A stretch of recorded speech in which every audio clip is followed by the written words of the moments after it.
अस्सलाम welcome to my YouTube channel. हमने start किया हुआ unit number 4 new book national book foundation का, और जो टॉपिक है आज का वो है stability.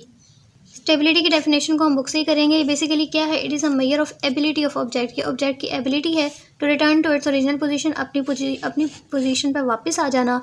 When the force that changes its position, जो फोर्स उसकी चेंज करती है पोजीशन को, उस फोर्स को हम हटा दें तो वापस आ जाए। इसके बाद का मतलब क्या है कि आपके पास ये खिलौना है, अगर आप देखो तो ये खिलौना ऐसे ही अपनी इस पोजीशन पे होता है। जैसे आप इसे फोर्स लगाते हो ये इधर आ जाता है, ठीक है। अब ये इस तरह था, ये अपनी पोजीशन चेंज करके इधर आ गया। क्यों आया? क्योंकि मैंने इसके ऊपर फोर्स लगाई। अब जैसे ही मैं इस फोर्स को जो मैंने लगाई थी मैं उसको हटा दूँ तो फिर ये वापस से अपनी जगह पे वापस आ जाएगा। अगर ये अपनी जगह पे वापस आ जाए तो इसका मतलब ये स्टेबल था, इसके अंदर स्टेबिलिटी ज़्यादा थी। अगर वापस नहीं आता तो ये स्टेबल नहीं था, ठीक है। ये क्या होती है? एबिलिटी ऑब्जेक्ट की। अब देखो इस पोजीशन पे था, मैंने फोर्स लगा के इसकी पोजीशन को चेंज कर दिया, जब भी और जैसी फोर्स हटाऊंगी अपनी जगह पे वापस आ जाए तो इसका मतलब ये स्टेबल था।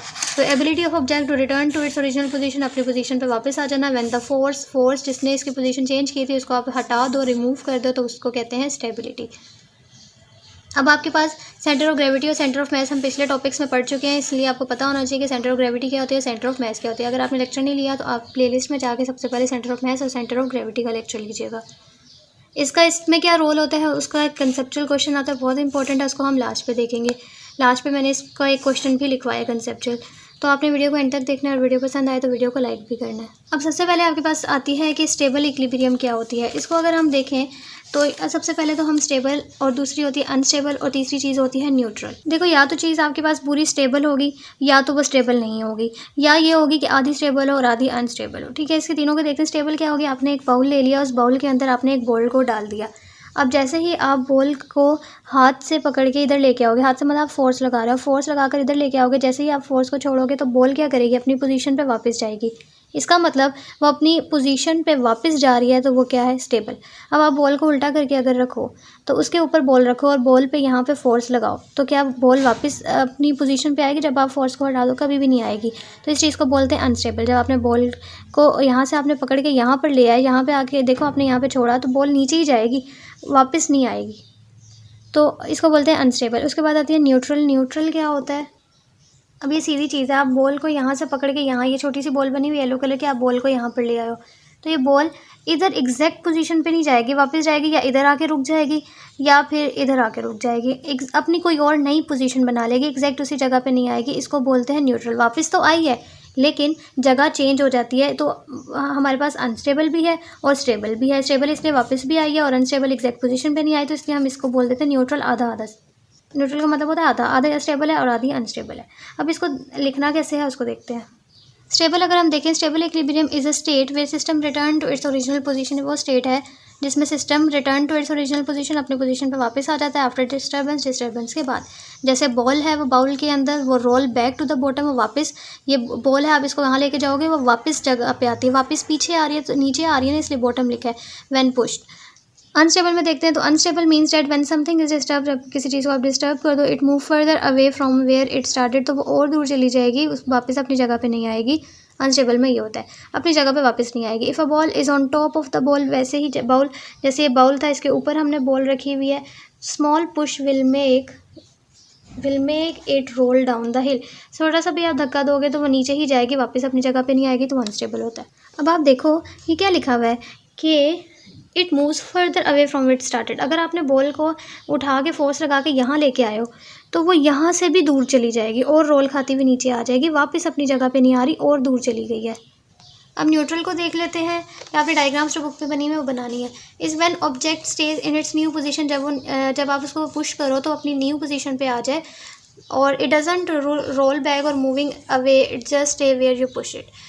बेसिकली जहाँ पे आप उसको धक्का दे रहे हो ये वहीं पर रह जाएगी। अगर आपने इसको यहाँ से उठा के यहाँ लेके आया तो ये यहीं पड़ी रहेगी, ठीक है। तो आप वापस नहीं गई अपनी जगह पे, इसलिए बेसिकली इसको बोलते हैं neutral equilibrium.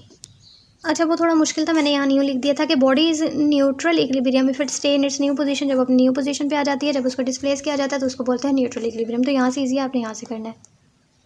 Role the ball over the surface and leave it after disturbing its position, it remain in its new position. अपनी न्यू पोजीशन पे आ जाएगी। Doesn't return to its previous position, अपनी प्रीवियस पोजीशन पे वापस नहीं जाएगी, किसी और जगह पे चली जाएगी, ठीक है। जैसे ये बॉल है, आपने इसको धक्का किया, या ये आपने धक्का देकर यहाँ लेके आई, ये वापस या यहाँ आएगी या आगे चली जाएगी, अपनी एग्जैक्ट पोजीशन पर नहीं आएगी। अब क्वेश्चन आ सकता है कि स्टेबिलिटी को हम इम्प्रूव कैसे कर सकते हैं। हम सेंटर ऑफ मैस जो होता है या सेंटर ऑफ ग्रेविटी जो होता है, सेंटर ऑफ मैस या फिर सेंटर ऑफ ग्रेविटी, इसको कम से कम रख के, तो lowering the centre of mass centre of gravity, इस पे क्वेश्चन भी है इंपॉर्टेंट, लास्ट में करवाऊंगी मैं। Increase the area of the spot, अगर हम एरिया को बढ़ा दें और centre of gravity centre of mass को कम कर दें, तो दो चीज़ों से हम अपनी स्टेबिलिटी को इम्प्रूव कर सकते हैं। बेसिकली गाड़ियों में ज़्यादा ये दो सिस्टम को ध्यान में रखते हुए हम जो गाड़ियाँ बाहर आती हैं उनको डिज़ाइन करते हैं, क्योंकि गाड़ियों में स्टेबिलिटी बहुत ज़्यादा इंपॉर्टेंट है ताकि गाड़ियाँ उलट ना जाएँ। अब यहाँ पे क्वेश्चन आता है, ये इंपॉर्टेंट क्वेश्चन है और कंसेप्चुअल है कि why the height of the racing car, आपने रेसिंग कार्स देखी होती हैं तो वो बिल्कुल ज़मीन से के साथ ही तकरीबन लगी हुई होती हैं। ऐसा क्यों होता है? क्योंकि हम उनका सेंटर ऑफ ग्रेविटी जो है उसको कम से कम रखते हैं।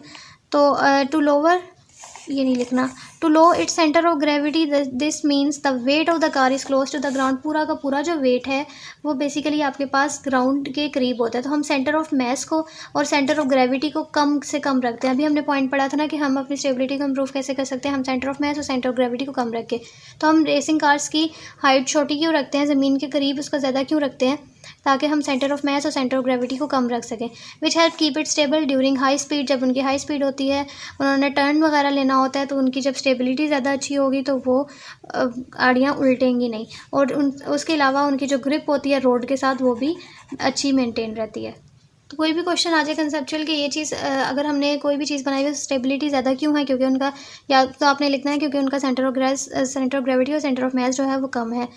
और ये भी क्वेश्चन आ सकता है, और अगर ये भी क्वेश्चन आ जाए कि कैसे इंप्रूव कर सकते हैं, तो वो भी हमने देख लिया कि अगर हम सेंटर ऑफ ग्रेविटी और सेंटर ऑफ मैस को कम से कम रखें तो हम अपनी स्टेबिलिटी को इम्प्रूव कर सकते हैं। तो I hope you understand this lecture. Thank you so much for watching. Allah हाफिज़।